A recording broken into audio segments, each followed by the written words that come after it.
Hello everyone and welcome to today's video. तो आज की इस वीडियो में हम शुरू करने जा रहे हैं क्लास 11th केमिस्ट्री का चैप्टर 1 जिसका नाम है some basic concepts of chemistry. देखिए यहाँ पर ये जो चैप्टर है, इस चैप्टर में हम लोग इसकी थ्योरी और न्यूमेरिकल्स दोनों पोर्शन को कवर करेंगे और साथ ही साथ हमारे पास स्टूडेंट्स जो हैं जो कि बोर्ड लेवल के लिए प्रिपरेशन कर रहे हैं या फिर वो कॉम्पिटिटिव लेवल के लिए प्रिपरेशन कर रहे हैं, ये वीडियो सभी के लिए इंपॉर्टेंट है। अब जो बच्चे डेडिकेटेडली कॉम्पिटिटिव लेवल का पढ़ना चाहते हैं, जिनको सिर्फ कॉम्पिटिटिव लेवल के कुछ टॉपिक्स देखने हैं, तो वो टॉपिक्स मैं अलग से बनाऊंगा बिकॉज वो हमारे पास स्कूल स्टूडेंट्स के लिए इंपॉर्टेंट नहीं होते। सो मेक श्योर कि जो वीडियो यहाँ पर बनाई जा रही है वो तो सभी स्टूडेंट्स को देखनी है, चाहे वो बोर्ड्स के बच्चे हैं या कॉम्पिटिटिव के हैं। लेकिन जो टॉपिक डेडिकेटेडली सिर्फ कॉम्पिटिटिव में पूछे जाते हैं उनकी वीडियोस मैं अलग से बनाऊंगा। साथ साथ प्रीवियस ईयर क्वेश्चंस भी वहाँ पर आपके लिए रहेंगे और कुछ ऐसे क्वेश्चंस हम लोग देखेंगे जो कि कॉम्पिटिटिव में हमेशा पूछे आए हैं और आगे भी पूछे जाएंगे। सो मेक श्योर आप सभी वीडियोस को देखिएगा, पूरी प्लेलिस्ट आप जाकर के चेक करिए आगे। तो चलिए पहले आज इस वीडियो को हम लोग स्टार्ट करते हैं। तो सबसे पहले मैं आपको एक इंट्रोडक्शन दे देता हूँ कि जो हम लोग कंटेंट आगे पढ़ने वाले हैं वो टॉपिक्स यहाँ पे क्या क्या रहेंगे। देखिए यहाँ पे जितने भी टॉपिक्स लगे हुए हैं इन सभी को हम लोग पूरा सीक्वेंस में देखेंगे, पूरा चैप्टर कवर करेंगे एकदम डिटेल में, पूरा डीपली। लेकिन अब यहाँ पे कुछ मैं टॉपिक्स मार्क कर देता हूँ, वो टॉपिक्स जिसकी डेडिकेटेड आपको अलग से वीडियो भी मिल जाएगी, जो कि हमारे पास सिर्फ कॉम्पिटिटिव लेवल के लिए जरूरी है, या फिर कुछ ऐसे टॉपिक्स होते हैं जो सीबीएसई के पास नहीं आते हैं और आईएससी के पास आते हैं। कौन कौन से वो टॉपिक्स हैं? देखिए सबसे पहला टॉपिक होता है एक हमारे पास ग्रेविमेट्रिक एनालिसिस, और उसके साथ जो दूसरा टॉपिक लगा हुआ है यहाँ पे ऑक्सीडेशन नंबर कॉन्सेप्ट। अब ये ऑक्सीडेशन नंबर जो कॉन्सेप्ट है ये कॉम्पिटिटिव के लिए जरूरी है, स्कूल लेवल पे इसका कोई खास यूज होता नहीं है। बाकी हाँ, आप सीखना चाहे तो आप सीख सकते हैं, क्योंकि आपको ये ऑक्सीडेशन नंबर जो कॉन्सेप्ट है आगे भी हेल्प करेगा। अभी ये दोबारा आएगा जब हम आगे भी नए चैप्टर्स पढ़ेंगे, जो कि है हमारे पास रेडॉक्स रिएक्शन। फिर एक है कैलकुलेशन ऑफ एन फैक्टर, उसके साथ साथ volumetric analysis and types of titrations. तो ये टॉपिक मैंने मार्क कर दिए हैं। ये टॉपिक हमारे पास एक वो टॉपिक है जो कि कॉम्पिटिटिव लेवल के लिए होते हैं या फिर आईएससी बोर्ड के स्टूडेंट से भी ये पूछे जाते हैं। तो चलिए सबसे पहले हम लोग बिल्कुल बेसिक से शुरुआत करेंगे। सबसे पहले इस चैप्टर का जो पार्ट है, इंट्रोडक्शन पार्ट है, उसमें आता है हमारे पास नेचर ऑफ मैटर। चलिए पहले मैटर की बात कर लेते हैं। देखो मैटर क्या है? मैटर का मतलब है कोई भी एक ऐसी चीज जिसका खुद का मास हो और वो स्पेस ऑक्यूपाई करे, उसको हम क्या कहते हैं? Matter. So anything which occupies space has a mass and can be perceived by our senses. हमारी सेंसेस से अगर हम लोग उसको फील कर सकते हैं तो उसको हम लोग क्या करते हैं? मैटर की कैटेगरी में रख देते हैं। तो मैटर में आपने टाइप्स ऑफ मैटर इससे पहले भी पढ़ रखा होगा। कितने टाइप्स होते हैं मैटर के? हमारे पास यहाँ पर basically 3 types of matter exist करते हैं। एक होता है सॉलिड, एक है लिक्विड और एक है गैस। अभी जो सॉलिड लिक्विड गैस है, ये सॉलिड लिक्विड और गैस एक दूसरे से कैसे अलग है, सबसे पहले हम लोग इसकी बात करते हैं। तो मैटर में सबसे पहले सॉलिड की बात करते हैं कि जो ये पहला फॉर्म है मैटर का जो कि सॉलिड होता है हमारे पास। सॉलिड में क्या चीजें होती हैं? देखिए सॉलिड, लिक्विड और गैसेस के बारे में आपने पहले भी पढ़ रखा होगा और इसका मैं मान सकता हूँ आपको एक बेसिक नॉलेज तो होगा ही सॉलिड का। लेकिन मैं फिर भी यहाँ पर सॉलिड के बारे में बता देता हूँ। वैसे तो सॉलिड, लिक्विड और गैस का अगर हम कंपैरिजन करने पे जाए तो ये काफी लंबा कंपैरिजन हो सकता है। बहुत सी प्रॉपर्टीज के बेसिस पे इनको हम लोग क्लासिफाई कर सकते हैं या डिफरेंशिएट कर सकते हैं। बट मैं मेनली सिर्फ उन बातों पे ध्यान दूंगा जो हम लोगों के लिए जरूरी है, जिस चीज का आपको एटलीस्ट नॉलेज होना चाहिए। तो सबसे पहले सॉलिड की बात करें तो सॉलिड में अगर आपसे बोला जाए कि सॉलिड क्या है, तो सॉलिड जो मैटर होता है इसके पास एक तो डेफिनेट शेप होती है और उसके साथ साथ एक डेफिनेट वॉल्यूम भी होता है। तो यहाँ पर डेफिनेट शेप या आप साइज भी कह सकते हैं, डेफिनेट शेप एंड वॉल्यूम जैसी प्रॉपर्टी आपको सॉलिड्स के पास देखने को मिलेगी। फिर उसके बाद जो सॉलिड के पार्टिकल्स हैं या सॉलिड के जो मॉलिक्यूल्स हैं, ये एक दूसरे से बिल्कुल ऐसे चिपक के रहेंगे। मीन्स इनके बीच में जो इंटरमॉलिक्यूलर स्पेस है वो बिल्कुल ना के बराबर है। तो या तो वो नेग्लिजिबल है या फिर वो जो इंटरमॉलिक्यूलर स्पेस वो क्या है हमारे पास? एब्सेंट है। तो इंटरमॉलिक्यूलर स्पेसेस में मैं लिख देता हूँ कि इंटरमॉलिक्यूलर स्पेसेस जो है वो एब्सेंट रहेंगी या फिर नेग्लिजिबल रहेंगी। ठीक है, या तो मिलेंगी ही नहीं और फिर होंगी भी तो बिल्कुल ना के बराबर होगी। लेकिन अभी इंटरमॉलिक्यूलर स्पेसेस से होता क्या है? इंटरमॉलिक्यूलर स्पेसेस की इतनी क्या खासियत है? अब यहाँ पे अगर इंटरमॉलिक्यूलर स्पेसेस नहीं है तो आप खुद सोचिए कि ये जो पार्टिकल्स हैं ये अपनी जगह छोड़ के कहीं जा नहीं सकते। अगर मैं बोलूँ कि ये रैंडमली कहीं मूव करना चाहे तो सॉलिड में ये जो रैंडम मोशन है पॉसिबल नहीं है। लेकिन अगर ये मूव नहीं कर सकते हैं तो क्या ये वाइब्रेट कर सकते हैं? तो देखिए वाइब्रेशन जो है वो वाइब्रेशन तो यार यहाँ पे पॉसिबल होगा। इसका एग्जांपल है कि जैसे आपने एक रो में 10 चेयर लगाई, 10 की 10 चेयर्स एक दूसरे से बिल्कुल आपने चिपका के लगाई हुई है।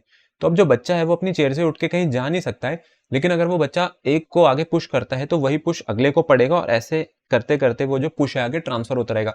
मतलब आपने जो वाइब्रेशन है उसको इनिशिएट किया तो वो वाइब्रेशन आगे ट्रांसफर हो गई। तो पार्टिकल्स को अपनी जगह से उठने की जरूरत नहीं पड़ी, लेकिन उसके बावजूद उन्होंने क्या करा, यहाँ पर वाइब्रेशन उस मीडियम में आगे ट्रांसफर कराई। सो यहाँ पर इंटरमॉलिक्यूलर स्पेसेस एब्सेंट होने के कारण हम बोल रहे हैं मूवमेंट तो पॉसिबल नहीं है, कि पार्टिकल्स मूवमेंट तो नहीं दिखा सकते हैं, बट ये क्या कर सकते हैं, ये वाइब्रेट कर सकते हैं। तो वाइब्रेशन जो है वो सॉलिड मीडियम में वो पॉसिबल होती है। ठीक है, तो वाइब्रेशन पॉसिबल है बट मूवमेंट पॉसिबल नहीं है। नेक्स्ट चीज जो यहाँ पर आ जाएगी, एक और इंपॉर्टेंट चीज वो होती है सॉलिड्स के लिए, कि सॉलिड हमारे पास दो तरीके के होते हैं। एक होते हैं रिजिड सॉलिड्स और एक होते हैं हमारे पास नॉन रिजिड।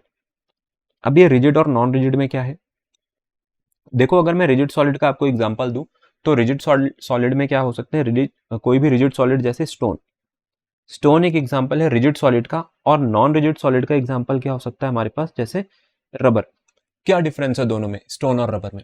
अगर मैं स्टोन की बात करूं कि आप स्टोन को कंप्रेस कर सकते हैं, मैं आपको बोलूं आपके हाथ में मैंने स्टोन दिया कि इसको एकदम आप कंप्रेस करके दिखाओ या मेरे को इलोंगेट करके दिखाओ, तो आप नहीं कर सकते। क्यों नहीं कर सकते? आप कहोगे सर इसके पास तो इलास्टिसिटी की प्रॉपर्टी नहीं है, कैसे इलोंगेट होगा? लेकिन रबर के साथ आप ये चीजें कर सकते हो। तो है तो मेरे पास दोनों सॉलिड, एक कंप्रेस या इलोंगेट हो सकता है लेकिन दूसरा नहीं हो सकता, तो इसको हम कहते हैं कंप्रेशन, कंप्रेसिबिलिटी। तो जो नॉन रिजिड सॉलिड्स है हमारे पास, ये आप कहोगे कि ये कंप्रेसिबल है, ठीक है, ये कंप्रेसिबल होते हैं, लेकिन जो रिजिड सॉलिड्स हैं ये हमारे पास कंप्रेसिबल नहीं होते हैं, ये होते हैं नॉन कंप्रेसिबल। ठीक, तो कंप्रेसिबिलिटी वाला जो फैक्टर है सॉलिड्स में होता है बट नॉन रिजिड के पास होता है, रिजिड के पास ये कंप्रेसिबिलिटी आपको देखने को नहीं मिलेगी। बाकी इसके अलावा अगर हम और भी फैक्टर्स की बात करें तो यहाँ पे काफी सारे फैक्टर हो सकते हैं, बट मेनली अगर आपने ये चीज समझ ली तो आपको सॉलिड्स के बारे में काफी बेटर अंडरस्टैंडिंग हो गई होगी कि सॉलिड होता क्या है और इतना ही हम लोगों के लिए जरूरी भी रहता है। अब जो सेकेंड टाइप है मैटर का, वो होता है हमारे पास लिक्विड्स। तो सॉलिड्स के बाद अगर लिक्विड की बात करें तो लिक्विड में क्या होगा, सबसे पहले वही चीज, वॉल्यूम एंड शेप। यहां पर वॉल्यूम तो डेफिनेट होता है बट शेप डेफिनेट नहीं होता है। So definite volume but not shape. तो इसके पास डेफिनेट वॉल्यूम है बट शेप डेफिनेट नहीं है। इसका क्या मीनिंग है? अब इसका मीनिंग ये है कि एक एग्जांपल से इसको समझते हैं। एक ग्लास में आपने पानी रखा हुआ है, मैं कहता हूं ये जो ग्लास है ये 200 ml का है। तो ग्लास का ये जो 200 ml आपका पानी है, जो इसके वॉल्यूम है 200 ml, आपने क्या करा, आपने इसको एक बॉल में पलट दिया, और जो बॉल था इस बॉल का वॉल्यूम भी कितना था, मेरे पास 200 ml ही था। तो अब 200 ml ग्लास का पानी और 200 ml बॉल का पानी, वॉल्यूम तो दोनों का सेम है, मैंने वॉल्यूम तो चेंज नहीं करा। लेकिन मैंने क्या देखा यहाँ पर कि जो पानी पहले मेरे को ग्लास की शेप का दिख रहा था वो बॉल की शेप का दिख रहा है। मतलब ये वाली जो शेप है, इसको अगर आप कहो तो ये फ्रस्टम शेप है या सिलेंड्रिकल आप कह सकते हो, तो मेनली ये किस में कन्वर्ट हो गई आगे, हेमिस्फेरिकल शेप में। तो शेप कौन डिसाइड कर रहा है? शेप डिसाइड कर रहा है यहाँ पर कंटेनर।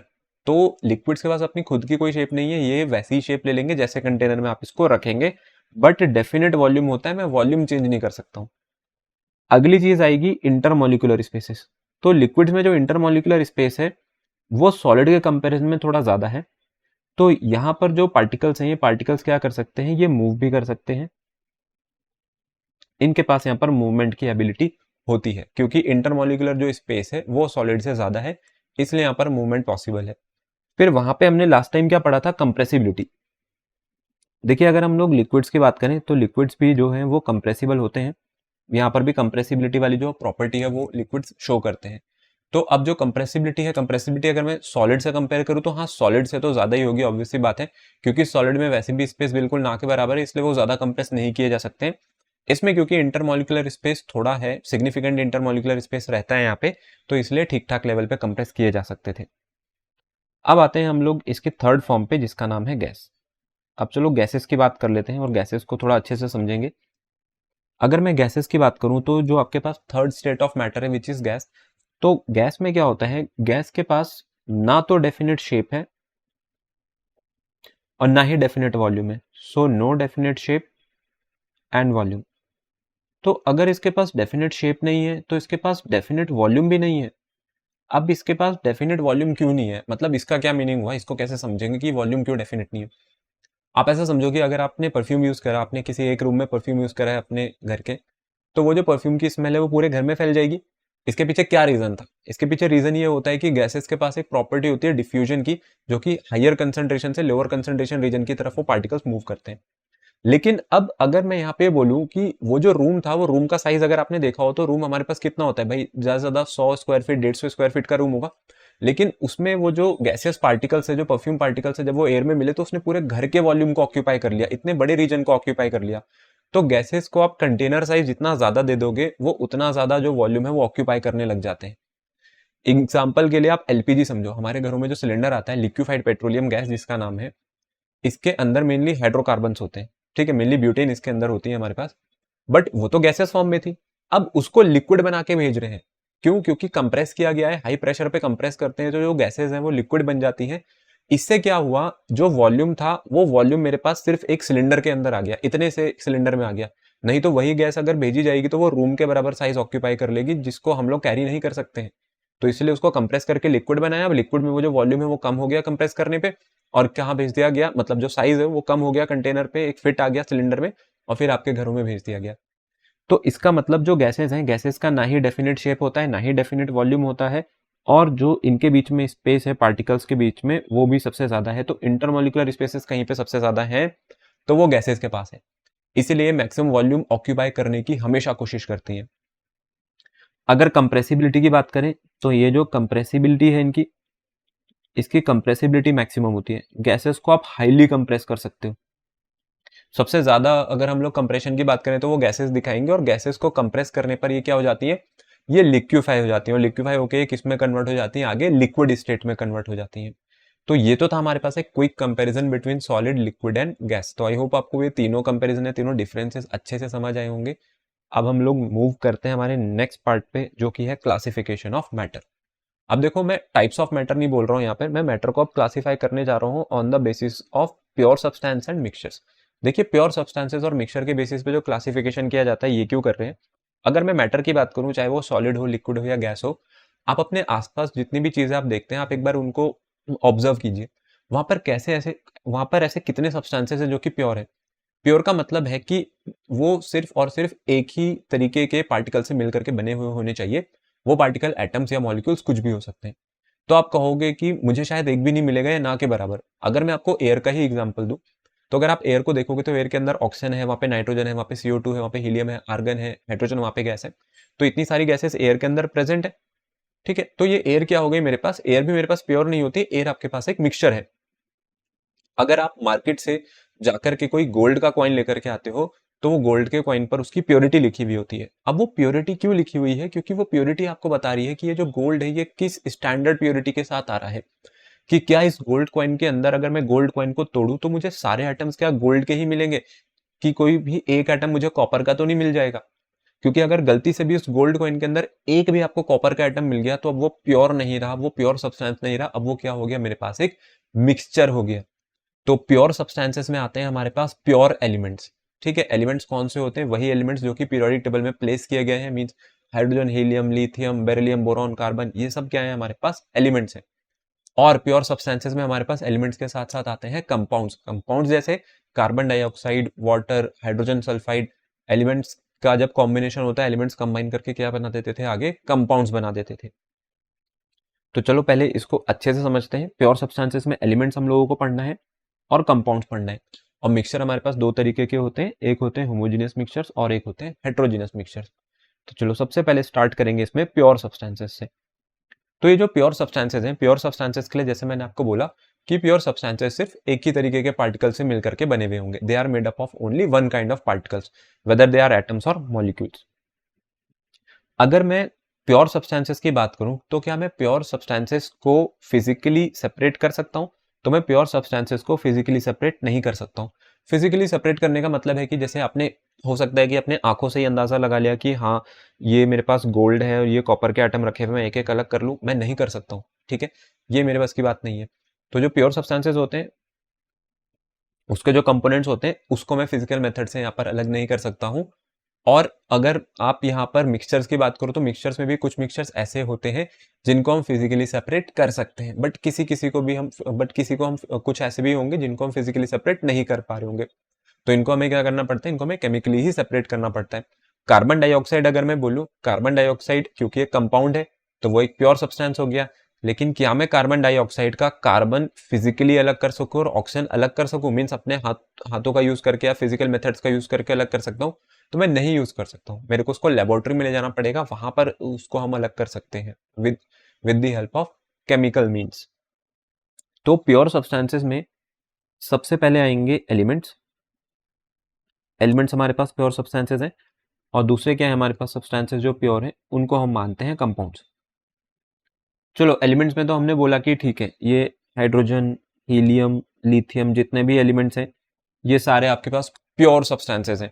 ठीक है, मतलब प्योर सब्सटेंसेस एलिमेंट्स की बात करें तो प्योर मेटल्स आ गए इसमें, प्योरली नॉन मेटल्स भी आ गए, और उसके साथ साथ हमारे पास क्या आ गए इसमें, मेटलॉइड्स। मेटलॉइड्स क्या होते थे, जो कि मेटल्स की प्रॉपर्टी भी शो करते थे और नॉन मेटल्स की प्रॉपर्टी भी शो करते थे। कंपाउंड्स क्या होते हैं, कंपाउंड्स हमारे पास कॉम्बिनेशन होते हैं दो या दो से ज्यादा एलिमेंट्स का। तो जब भी दो या दो से ज्यादा एलिमेंट्स कंबाइन करते हैं तब जाकर के हमारे पास क्या बनते हैं, कंपाउंड्स। लेकिन कंपाउंड्स की एक खासियत है कि कंपाउंड्स हमेशा किस में होंगे, एक फिक्स प्रोपोर्शन में बनेंगे। मतलब जो एलिमेंट्स कंबाइन कर रहे हैं हमेशा किसी फिक्स प्रोपोर्शन में कंबाइन करने चाहिए। तो मैं यहाँ पे लिख देता हूँ, कॉम्बिनेशन ऑफ टू और more elements combined in a fixed proportion. अभी इस फिक्स्ड प्रोपोर्शन के मीनिंग को भी समझेंगे, इस फिक्स प्रोपोर्शन का मीनिंग क्या है, लेकिन उससे पहले समझ लेते हैं कि ये प्योर क्यों है। अब ये प्योर इसलिए है कि अगर मैं CO2 की बात करूं तो CO2 का जो मॉलिक्यूल है इसके अंदर एक कार्बन का एटम है और दो एटम यहाँ पर ऑक्सीजन के लगे हुए हैं। तो अगर मैं यूनिवर्सली CO2 को देखूं, कहीं से भी अगर मैं CO2 उठा के लाऊं तो उसके अंदर या तो आपको सिर्फ कार्बन मिलेगी या फिर ऑक्सीजन मिलेगी। तो अगर आप एक मॉलिक्यूल लेते हो तो एक मॉलिक्यूल के अंदर हमेशा एक कार्बन और दो ऑक्सीजन है। तो इसीलिए ये एक प्योर सब्सटेंस है, क्योंकि इसमें कार्बन और ऑक्सीजन के अलावा मैं बाकी कुछ नहीं ढूंढ पाऊंगा। ठीक है, अब कंपाउंड्स में हमने एक चीज लिखी थी कि कंपाउंड्स हमेशा तब बनते हैं जबकि आपके एलिमेंट्स एक फिक्स प्रोपोर्शन में कंबाइन करें। इसका मीनिंग, अगर मुझे वाटर बनाना है तो मैं हाइड्रोजन और ऑक्सीजन को कंबाइन करूंगा और हाइड्रोजन और ऑक्सीजन कंबाइन करके क्या बना देंगे, वाटर। तो मेरी केमिकल इक्वेशन यही बनेगी, H2 + O2 गिव्स H2O। सबसे पहले केमिस्ट्री में जितनी भी इक्वेशंस होती हैं वो बैलेंस्ड होनी चाहिए। ये अभी बैलेंस नहीं है, इसको बैलेंस करते हैं। तो लेफ्ट हैंड साइड पे दो ऑक्सीजन है तो मुझे राइट हैंड साइड पे दो ऑक्सीजन करने के लिए इस H2O के आगे 2 लगाना पड़ेगा। इससे राइट हैंड साइड हाइड्रोजन 4 हो गई, तो लेफ्ट हैंड साइड भी हाइड्रोजन हम 4 कर देते हैं हाइड्रोजन के आगे 2 लगा करके। एक बार देख लेते हैं यहाँ पर हाइड्रोजन और ऑक्सीजन अपने मास के अकॉर्डिंग कैसा कॉम्बिनेशन दिखा रहे हैं। हाइड्रोजन का एटॉमिक मास 1 होता है और यहाँ पे 2 मोल्स लगे हैं H2 के। तो हाइड्रोजन के 2 एटम्स हैं तो 2 ग्राम तो वो हो गया, मल्टीप्लाइड बाय 2 मोल्स का कितना आएगा, ये 4। वैसे ही एक ऑक्सीजन एटम का मास 16 होता है, यहाँ पे 2 है तो 16 2 जा 32। वाटर का होता है 18, तो 2 × 18 ये बन गया आपके पास 36। और ऑब्वियस ही बात है 4 + 32 करूंगा तो यहाँ 36 ही बनना चाहिए, क्योंकि ये एक बैलेंस केमिकल इक्वेशन है। मैं ज्यादा भी नहीं कर सकता हूँ, मैं कम भी नहीं कर सकता हूँ। अगर मैं आपको बोलूं कि यहाँ पे हाइड्रोजन और ऑक्सीजन का आप रेशियो चेक करो कि हाइड्रोजन और ऑक्सीजन किस रेशियो में कंबाइन कर रहे हैं एक दूसरे के साथ बाय मास, तो आप ये देखोगे कि ये जो रेशियो आ रहा है ये रेशियो आ रहा है 1:8। यही है वो आपके पास फिक्स्ड कंपोजिशन या फिक्स प्रोपोर्शन। इसका मीनिंग क्या है, इसका मीनिंग ये है कि अगर आपको वाटर बनाना है तो वाटर बनाने के लिए अगर आप 1 ग्राम हाइड्रोजन लाए हो तो आपको उसके अगेंस्ट 8 ग्राम ऑक्सीजन की जरूरत पड़ेगी। ठीक है, 1 ग्राम हाइड्रोजन के लिए 8 ग्राम ऑक्सीजन आपको चाहिए होगा। या मैं बोलूं एक अगर सिलेंडर हाइड्रोजन की लग रही है तो 8 सिलेंडर्स वहां पर ऑक्सीजन के लगेंगे। ठीक, अब ये जो बात है इसमें एक चीज है कि आप कहोगे कि ठीक है चलो एक के आगे आप 8 के लिए बोल रहे हो कि 1 ग्राम के लिए आपको 8 ग्राम ऑक्सीजन लानी है, मैं 8 नहीं लाता हूं, मैं 6 ले आता हूं। तो थोड़ा बहुत वाटर तो बन जाएगा, जितना डिजायर्ड था उतना नहीं बनेगा पर थोड़ा बन जाएगा क्या, ऐसा नहीं होगा। वहां पर आपको वाटर की फॉर्मेशन देखने को ही नहीं मिलेगी, बिकॉज ये फिक्स्ड प्रोपोर्शन है। आपको 1 के अगेंस्ट 8 चाहिए, मीन्स 1:8 को आपको मेंटेन करके यहाँ पर रखना पड़ेगा। तो ये होते हैं कंपाउंड्स और ये होता है यहाँ पर फिक्स प्रोपोर्शन का मीनिंग। अब जो हम नेक्स्ट यहाँ पर मूव करेंगे मिक्सचर में, तो मिक्सचर्स में और कंपाउंड्स में यही डिफरेंस है कि मिक्सचर्स में क्या है, मिक्सचर्स में कोई कंपोजिशन फिक्स नहीं है। आपने दो या दो से ज्यादा कंपोनेंट्स मिलाए, वो मिक्सचर आपको बना के दे देगा। लेकिन प्रपोर्शन क्या है हमें नहीं पता, प्रपोर्शन कुछ भी आप रख सकते हो। आपको आटे में पानी मिलाना है, आप अपने मन मर्जी मिला सकते हो।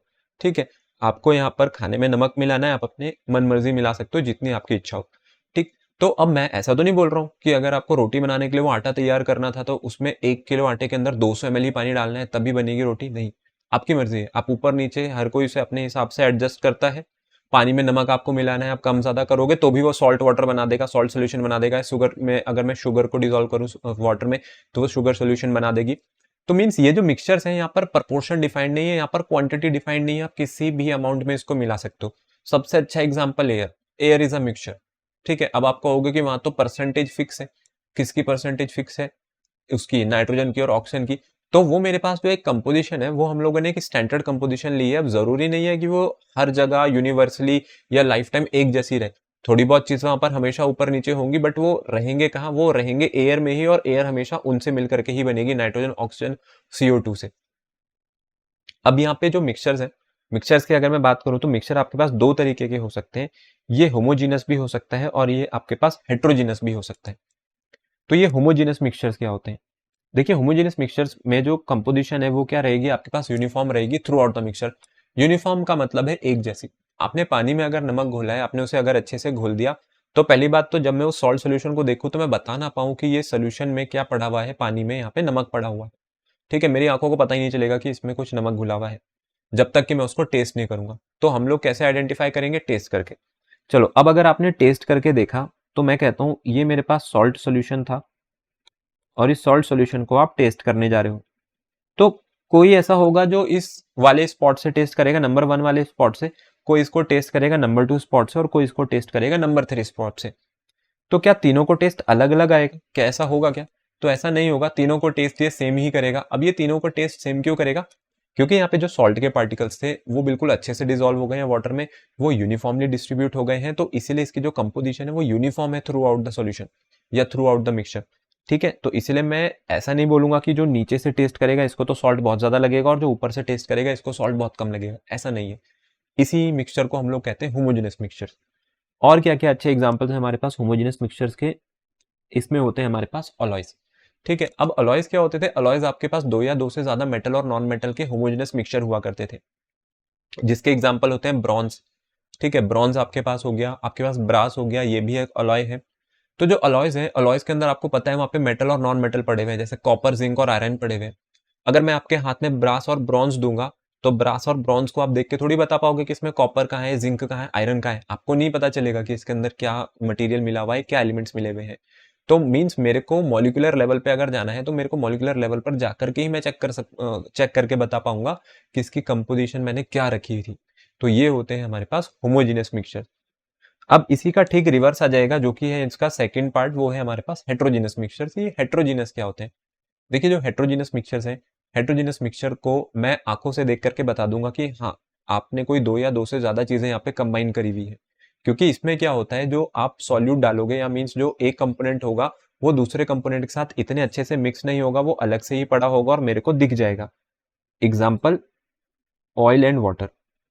ठीक है, अगर आप ऑयल और वाटर को मिक्स करने की कोशिश करते हो, आपको पता है ऑयल जो है वो बिल्कुल ऊपर तैरता हुआ आपको दिखेगा, और उसमें जो वाटर की जो लेयर है वो अलग से दिख जाएगी। अगर मैं बोलूँ सैंड और वाटर को, तो सैंड और वाटर का भी जो कॉम्बिनेशन है वो कैसा हो गया, हमारे पास एक हेट्रोजीनस मिक्सचर हो गया। तो मेरे को यहाँ पर कोई उसके माइक्रोस्कोपिक लेवल पे नहीं जाना है या मैग्निफिकेशन करके नहीं देखना है। मेरे को आंखें जो है उसी से, मैं अपनी आंखों से ही चेक करके बता सकता हूँ कि हाँ, ये हेट्रोजीनस मिक्सचर है या होमोजीनस मिक्सचर था। तो हेट्रोजीनस में आप कंपोनेंट्स को आइडेंटिफाई कर सकते हो, होमोजीनस में आप कंपोनेंट्स को आइडेंटिफाई नहीं कर सकते थे। जैसे सैंड वाटर का अगर एग्जांपल है, तो रेत जो होती है वो पानी में नीचे ही सेटल हो जाती है, वो उसमें कभी भी घुलेगी मिलेगी नहीं। तो रेत हमेशा नीचे बैठी रहेगी, वो अच्छे से यूनिफॉर्मली कभी नहीं घुलेगी। तो आप देख के ही बता दोगे कि हाँ, इसमें पानी में आपने रेत मिलाई हुई है। तो अगर आप देख के बता रहे हो तो ये हो गया हेट्रोजीनस। ठीक है, और एग्जाम्पल की अगर हम लोग बात करें, आयरन नेल और सैंड। आपने रेत में क्या कर दिया, आपने रेत में कील डाल दी, ये जो लोहे की कील होती है, आयरन नेल्स होती है, आपने रेत में मिला दिए। तो अब ये क्या होगा, ये अलग से ही पड़ी रहेंगी। आप हाथ में अगर रेत लेके देखोगे तो आपके हाथ में आयरन नेल्स भी आएंगे, साथ साथ रेत भी आ रही है। तो ये भी एक हेट्रोजीनस मिक्सचर है। और ये वाला जो मिक्सचर है, जैसे अगर मैं बात करूं कि अगर आपको आयरन नेल्स के और सैंड के मिक्सचर को अगर सेपरेट करना है, आप किसका यूज कर सकते हो यहाँ पर? मैग्नेटिक सेपरेशन का। अगर आप मैग्नेट लेकर के जाओगे तो आयरन नेल सारी उस पर चिपक जाएंगे और रेत क्या हो जाएगी, यहाँ पे अलग हो जाएगी। तो ये हमारे पास एक ऐसा मिक्सचर है जिसको मैं फिजिकल मेथड से अलग कर रहा हूं। मैंने कोई केमिकल मेथड यूज नहीं करा, मैंने फिजिकली इनको अलग करके देख लिया। सेम चीज सैंड और वाटर के मिक्सचर के साथ है। अगर हम इम्प्योरिटी की बात करें, जो कि यहाँ पर वाटर है, वो जब थोड़ी देर बाद नीचे डिपॉजिट हो जाएगा तो मैं क्या कर सकता हूँ, मैं पानी को वहां से अलग कर सकता हूँ और रेत को अलग कर सकता हूँ। तो हाँ, कुछ हद तक हम लोग यहाँ पर इसको सेपरेट कर सकते हैं with the help of physical methods. मेरे को कोई केमिकल मेथड यहाँ पर यूज नहीं करना पड़ रहा है। तो ये तो था मिक्सचर्स के बारे में, जो कि होमोजेनस और हेट्रोजेनस मिक्सचर्स है। अब चलते हैं हम लोग हमारे अगले टॉपिक पे, जो कि है one of the most important, जहां से आपकी केमिस्ट्री की शुरुआत हुई थी। ये है डाल्टन्स की एटॉमिक थ्योरी। देखिए, डाल्टन एटॉमिक थ्योरी क्या थी? डाल्टन ने पूरा एटम्स और मॉलिक्यूल्स के बारे में अच्छे से रिसर्च करा, उनके बारे में काफी सारी चीजें लिखी, जिसको हम लोगों ने लास्ट में क्या करा, उसका कंक्लूजन निकाला। तो ये जितनी भी एटॉमिक थ्योरी के पॉइंट्स लिखे हुए होते हैं ये कंक्लूजन्स हैं जो कि डाल्टन ने अपनी थ्योरी के अकॉर्डिंग हम लोगों को बताए। अब इसमें क्या था, इसमें इन्होंने सबसे पहले ये बोला matter consist of tiny particles called atoms. ठीक है, कि आप चाहे सॉलिड लिक्विड या गैस को देखो तो उसमें आपको जो सबसे छोटा पार्टिकल मिलेगा जिससे मिल करके वो बने हुए वो क्या है मेरे पास एटम्स। एग्जाम्पल के लिए अगर मैं वॉल की बात करूं, अगर दीवार हम लोगों ने कहीं खड़ी करी है तो वो कैसे बनी होगी, आपने एक एक ईंट एक दूसरे के ऊपर रखी उससे दीवार बनी। अगर मैं दीवार को तोड़ता हूं तो मैं उसकी सबसे छोटी यूनिट तक पहुंच जाऊंगा जिसका नाम है ब्रिक। वो ब्रिक क्या है, वो ब्रिक आपके पास एटम है और वो पूरी दीवार क्या थी, वो एलिमेंट थी। ठीक है, तो जो एलिमेंट्स है अगर मैं एलिमेंट्स को तोड़ू तो उसकी सबसे छोटी यूनिट जिससे वो मिलकर के बना हुआ है वो एटम्स है। आप एटम्स तक पहुंच गए। सेकंड ये बोलते हैं कि अगर आप कोई भी सैंपल यहाँ पर उठा करके लाते हो किसी प्योर मेटल प्योर एलिमेंट का, तो वो मास में भी आइडेंटिकल होगा और बाकी प्रॉपर्टीज में भी आइडेंटिकल होगा। मींस उसका हर एटम बराबर ही मास रखेगा, ठीक है, और वैसी ही शेप रखेगा और साइज भी वैसा ही रखेगा। लेकिन अगर मैं अलग अलग एलिमेंट्स के एटम्स को देखूं तो उनका मास भी अलग होगा और उनकी बाकी फिजिकल प्रॉपर्टीज भी अलग होगी।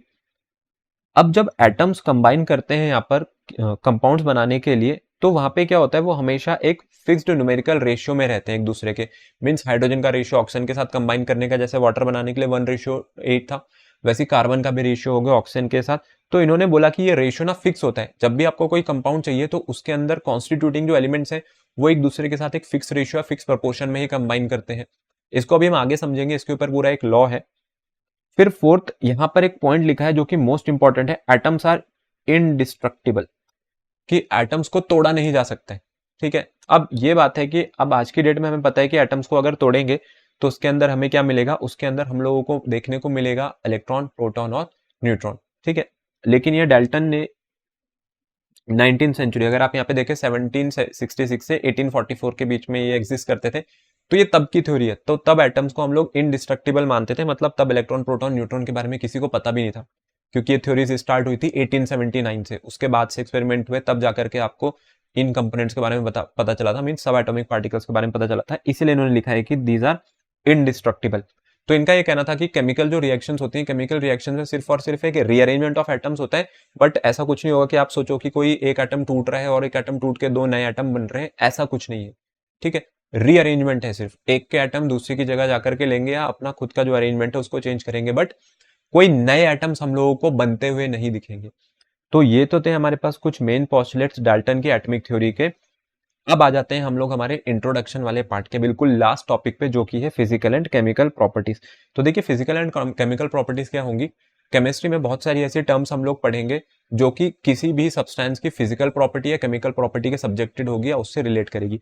सबसे पहले फिजिकल प्रॉपर्टीज कौन सी होती हैं, ये वो प्रॉपर्टीज हैं जो कि क्या करेंगी, जो कि आपको बताएंगी कि ये जो एलिमेंट है, फॉर एग्जांपल मैं आपको एक एग्जांपल देता हूँ, जैसे कि कोई एलिमेंट है, सिल्वर है, सिल्वर मेरे को सिल्वर कलर का दिख रहा है, क्यों, क्योंकि मैं देख के आइडेंटिफाई कर सकता हूँ।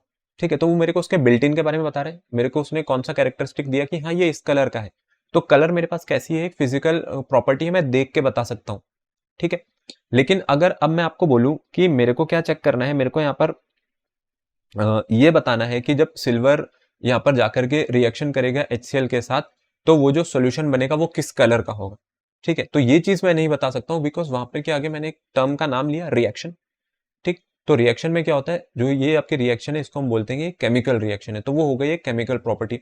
तो फिजिकल प्रॉपर्टीज वो सभी प्रॉपर्टीज हैं जहां पर मैं फिजिकली आइडेंटिफाई कर पाऊंगा उसके कई सारे कैरेक्टरिस्टिक्स को। और वो कैरेक्टरिस्टिक क्या क्या हो सकते हैं, वो कलर हो सकता है, वो टेस्ट हो सकता है, वो ओडोर हो सकता है, वो आपके पास ये हो सकता है कि ये सॉलिड है, लिक्विड है, गैस है, density, melting point and boiling point. तो ये सारी की सारी जो प्रॉपर्टीज है ये फिजिकल एक्सिस्टेंस से रिलेट कर पाती हैं। अगर आपने वाटर को बॉईल करा है तो आप वाटर का जो बॉइलिंग पॉइंट है वो थर्मोमीटर से रीड कर लोगे कि 100 डिग्री सेल्सियस है, तो आपने देख के बता दिया। ठीक है, ना कि आपको किसी एटॉमिक लेवल या मॉलिक्यूलर लेवल पर जाने की जरूरत पड़ी। लेकिन अब उसी के अपार्ट अगर मैं बात करता हूँ केमिकल प्रॉपर्टीज की, तो केमिकल प्रॉपर्टीज क्या होती हैं, केमिकल प्रॉपर्टीज आपको इन चीजों में हेल्प करेंगी कि जब दो या दो से ज्यादा एलिमेंट्स कंबाइन कर रहे हैं तो मेरे पास एक जो नया एलिमेंट बनेगा ये दिखेगा कैसा।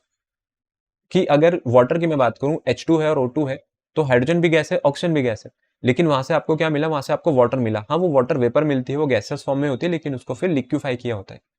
तो ऐसा होता है, ये जो आपके पास प्रॉपर्टीज हैं ये प्रॉपर्टीज होती है केमिकल प्रॉपर्टीज।